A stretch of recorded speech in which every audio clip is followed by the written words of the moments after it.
ஒரு டைம் இந்த புளியோதரை பேஸ்ட் செஞ்சு ஸ்டோர் பண்ணிட்டீங்கன்னா 1 மாசம் வரைக்கும் கெட்டு போகாது. ஈஸியா புளி சாதம் ரெடி பண்ணிடலாம்.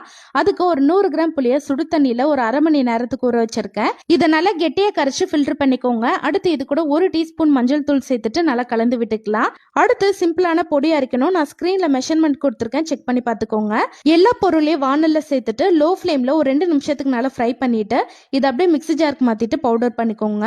அடுத்து ஒரு பெரிய வானல் எடுத்துக்கோங்க. அதுல ஒரு 100 ml நல்லெண்ணெய், 2 டேபிள் ஸ்பூன் கடுகு, 4 டேபிள் ஸ்பூன் கடலைப்பருப்பு, 6 டேபிள் ஸ்பூன் வேர்க்கடலை சேர்த்துட்டு இது கூடவே ஒரு 7 காஞ்ச மிளகா, கொஞ்சமா கருவேப்பிலை, பெருங்காயத்தூள் சேர்த்துட்டு நல்லா ஃப்ரை பண்ணிக்கோங்க.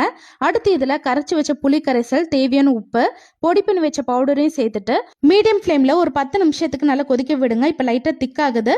இந்த ஸ்டேஜ்ல 1 டேபிள் ஸ்பூன் நாட்டு சக்கரை சேர்த்துட்டு இந்த அளவுக்கு எண்ணெய் பிரிஞ்சு வந்தோடனே அடுப்பு ஆஃப் பண்ணிருங்க. தேவையான அளவு புளி கரைசலோட சாப்பாடு கலந்துட்டீங்கன்னா சூப்பரா புளி சாதமும் ரெடி ஆயிடும்.